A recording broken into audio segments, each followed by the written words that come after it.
Hey everybody, it is Tuesday and it is 2 o'clock, so that means it is time for Top 5 Tuesday. I'm your host from Crate Insider, I'm Kate Dillon, and of course I show up here every Tuesday at 2 o'clock Eastern Time on Facebook. If you're watching this on YouTube later, you can definitely come on over to Facebook and join in for the live show. We do it every single week. So this week, I don't really have anything like super elaborate to talk about, where sometimes I do, but one thing that we're giving away, we're doing a couple of giveaways today, and one of those is for our sling grip. So it's the Crate Insider sling grip right here. And if you're wondering what in the heck is that, what it's for is for your phone. So you put it onto the back of your phone and it just sticks right on there. And then it's this like elastic band that says Crate Insider, of course, and then it allows you to hold on to your phone. So, you know, some people like pop sockets. I really like these sling grips, and they're very, very handy to have. I've got them on both my phones, so you can see it works with the battery case or without one. So either way, it'll stick right on there and you're good to go. So that's what we're giving away. It is something we sell in our store too, is our Crate Insider sling grips. They're in the apparel, the fun stuff section of the website when I pick up things that I just like, and so that are fun. So I call it fun stuff, things like GoPro mounts and sling grips and koozies, things like that are in that section of the website. So anyway, this is what we're giving away, and to enter, all you need to do is leave a comment. So you can say hi, you can drop in a question, anything like that. So that's the big giveaway. And then also, if you know what my sign said last week, so there's my sign right there. There we go. There's my sign. If you know what my sign said last week, drop that into the comments, and then we'll do a separate drawing, and we will also be doing sling grips. So I actually do have a question I want to throw out there to the world. So besides Crate Insider, the other thing that I do is I teach racers about marketing and sponsorship. And so there's a Facebook group called Winning Motorsports Marketing. That's my Facebook group. And in there, right now, I'm trying to come up with a name. So I'm about to release a membership program where each month I'll be teaching a new topic about sponsorship and marketing, but I haven't really thought of what would be a good name for that yet. So if you have any ideas on what I should call this like monthly membership program, about the best I can come up with is Winning Motorsports Marketing Membership, and I don't think that that's very good. So I think we can do better than that. And so I'm just kind of reaching out to you and to racers in that group. If you're not a member of that group, you know, just go ahead and click on a join request. There's 3 questions to answer. I'm just trying to make sure that it's just like legit racers that are in there, and it's not going to end up with a bunch of spam and that kind of thing in the group. So that's why I have a controlled membership, and plus want to know, you know, just want to know what racers are really looking for so I can provide that information. So that's a big thing. I'm going to say hi to some folks. So I see lots of familiar names over here. So Mikey and Danny and Bill, Dale, Terry, Chelsea. I mean, you are here week after week. I want to thank you so much for being here. I really appreciate that. And I'm just going to see if there's any questions along the way here. Mike says the GoPro mounts are awesome. I agree. I absolutely love those. I just ordered some more to put on the shelf. Let's see here. Okay. I have a question. If your rules require pump gas, is there a recommendation for that? The big recommendation is just to make sure that you are buying gas and putting it into like a 55-gallon drum. The reason why is, you know, and I would dive in a little bit deeper and say, do you really have to buy it from the pump, or can you get the, you know, maybe it's like a VP 110 or something like that where it's a non-oxygenated. So first I would ask the series if it is truly like how are they going to test it? And no, the really key thing is you want consistent fuel, because pump gas, if you were just to go and get 5 gallons each weekend, you don't know if that truck dropped off fuel at the gas station, you know, 5 minutes ago or yesterday. And that will make a difference, because when fuel is fresh, when those pump trucks come and they pour that fuel into those underground storage tanks, what it can do is it can kick up any of that sediment that's at the bottom of the tank. And that is the last thing you want to put into a race car. So there's just not the consistency. So at least if you are going to go that route, if you're going to go with a larger quantity, let's say a 55-gallon drum,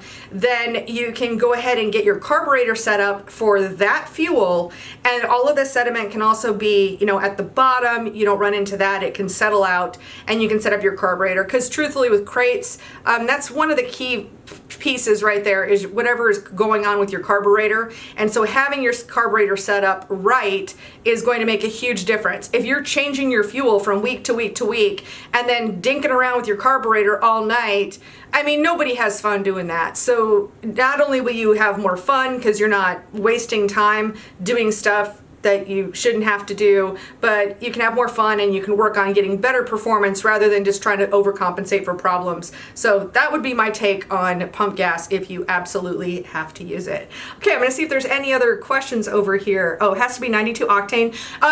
You might be able to look and talk to some of these manufacturers like a VP or Renegade. They may make a 92, so I would check. Ooh, I like that name, Winning Edge Marketing. That's a good one.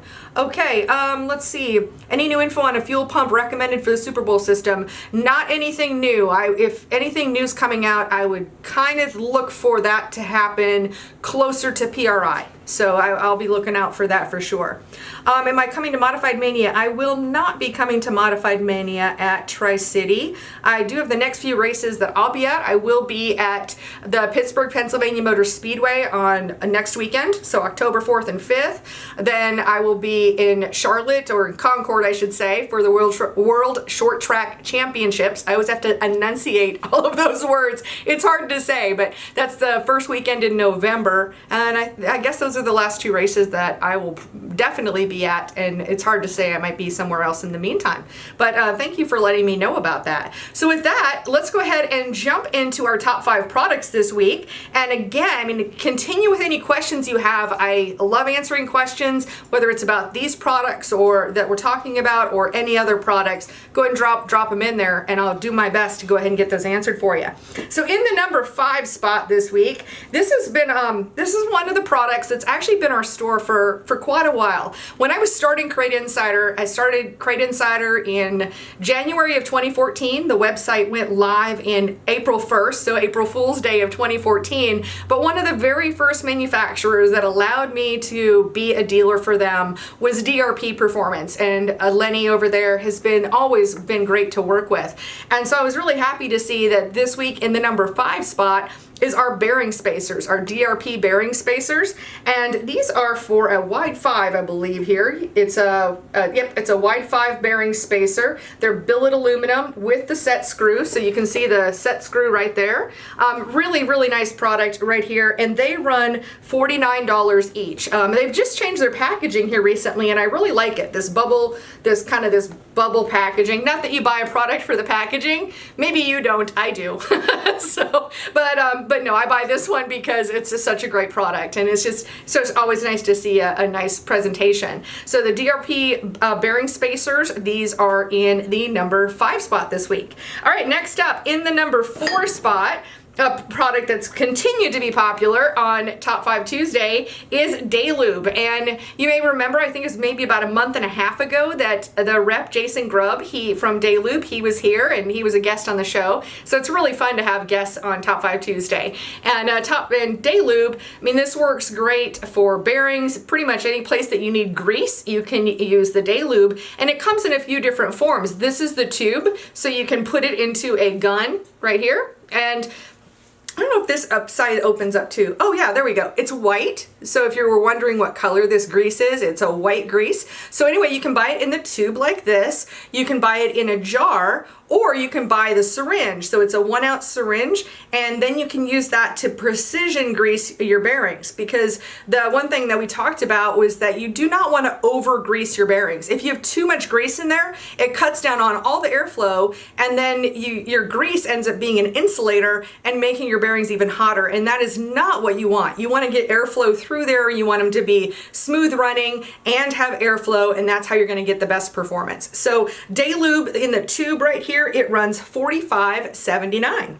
All right, next up in the number 3 spot, continuing to be on Top 5 Tuesday, it's on here a lot, is our Daytona 1 3060. I didn't think this was going to be special guest week or anything, but Buck Parker from Daytona 1 was recently on the show as well, and I think we may have talked a little bit about the 3060. This is a great gear oil to use, especially in your quick change rear ends, and it also works in the Ford 9-inch rear ends as well. So you can use it for either of those. It's it's a lighter weight grease, or lighter weight lubricant, I should say. But the big thing about it that we talk about and why we love the 3060, this one anyway, is that it cuts down on the parasitic drag. So much like what we were just talking about with the grease, where you have too much grease in there and then it ends up being an insulator, one thing that can happen with gear oils is if they're too thick, then they'll end up sticking to the gear as they spin around, kind of like that centrifugal force. So you're like your little gear that starts out here, it just keeps on adding more and more grease or oil to it. Sorry, I keep getting grease and lubricant here mixed up, but it just keeps on adding to it. Next thing you know, you've got this like giant rotating gear kind of thing, and it acts like that. You don't want that. That's going to create drag for you. So what you want is you want it to lubricate. You want to, of course, keep all of your working parts, running smoothly. You don't want any damage, and that's what this will do. So the Daytona 1 3060 in the gallon, it runs $68.19. All right, next up in the number 2 spot this week, Schaefer Oil is actually our Schaefer Oil Change Kit. And so our Schaefer Oil Change Kit comes with 7 quarts of Schaefer's oil. It also comes with an XL1 engine treatment. This is an oil additive. And as an oil additive, it binds molecularly to the ferrous metals in your engine, so it creates a smoother, slicker surface. Okay, so who cares about that? The important part is that it cuts down on temperatures, increases lubrication, and again, cuts down on parasitic drag. So we have our oil change kit. It does come with an oil filter too, but I only have 2 hands, not 3. So 7 quarts of oil, you've got the XL1 engine treatment and a Wix oil filter, and that whole kit runs $96.94. And okay, before we get to the number 1 spot, I'm gonna see if there's any more questions over here. Let's see here. Let's see. Kate's the Crate. I have sis to use Mobile One. Is that what you recommend? Let's see. Do I recommend Mobile One? Mobile One's a good oil. I mean, it's a good, when we're doing oil testing, we always use that as the baseline. But the Schaefer oil that I just showed you, this one outperformed the Mobile One. And spoiler alert, our number 1 product this week is our Klotz oil, and that beat the Mobile One as well. So the Mobile One, good quality oil, very easy to, very accessible. You can find it at, your Advanced Auto Parts and Napa and all of that. It's a very good oil, good quality. But if you're looking for the best performance, that's where we recommend the Schaefer's or the Klotz, and either one of them is a good choice. It just depends on your program. This is a slightly higher price point. It will last you a little bit longer between oil changes, but it's not so. There's not like this so clear, like it's the difference between 1st and 10th or something. There's no good or bad. These are both better than whatever else is out there. And the Klotz oil, we carry this in the case. We can buy it by the quart as well. But in the top spot this week is our cases of 10 quarts, and those run $139.90. So that's our top spot. So I'm going to take a look back over here and see if I can answer more questions. But in the meantime, let's go ahead and get our drawing going here. And I do have some help in the office, so Alex is going to help me out with picking winners here. Let me grab my Post-it notes here, and we'll have winners in a moment. Okay. Oh, hang on, Alex. Actually, I have to do the drawing part. I just wrote down how many we had. Hang on. Give me that back. Sorry about that, guys. I get confused sometimes when I'm on live video. All right, hang on. And I'll get them going on the other one here too. And then we will see more questions. Okay, so let me see what other questions we have over here. And love the show. Thank you so much for that.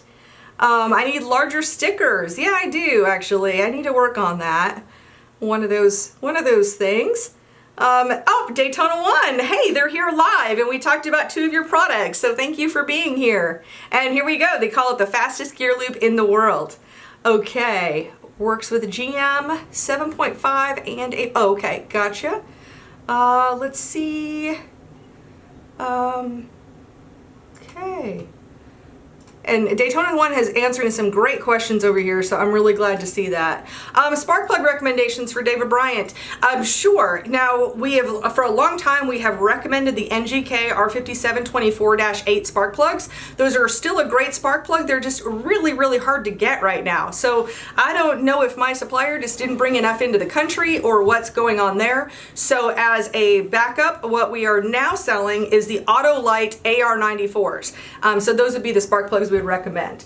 And funny enough, I'm looking over at the computer over here, and our first winner, David Bryant, you are our first winner. So David, you are winning one of our sling grips right here. And then our second winner is Catherine Patricia Louise Nelms. So Catherine, now with both of you, if you would please send me a private message with your address, and I will get these sent out to you. So I'll see if there are any last minute questions, but other than that, that is all I have for today. What fuel do I recommend for the 602 crate? Great question. I love talking about fuel recommendations, and I like to call it the hierarchy of fuels. So if you can run it, now this is going to be for all crates basically, and not always just, well, it just depends on where you're at. So the very first thing is if you could run methanol, run methanol.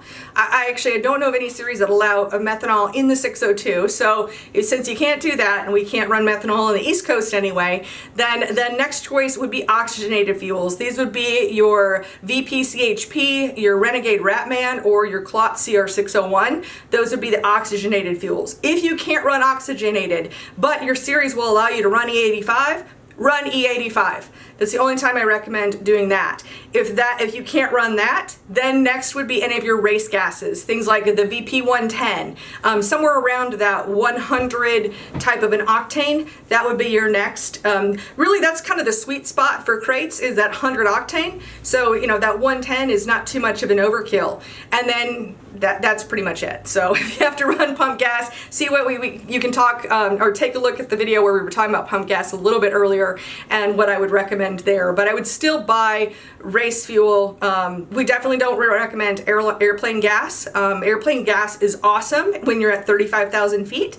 I don't know of any racetracks at 35,000 feet. It's just too dry to be running at sea level in a race car. So those would be some tips on fuel. So I hope that was helpful for you. In the meantime, I want to thank each and every one of you for being here. Thank you for being part of Top 5 Tuesday and for Crate Insider. I will see you next Tuesday at 2 o'clock for Top 5 Tuesday.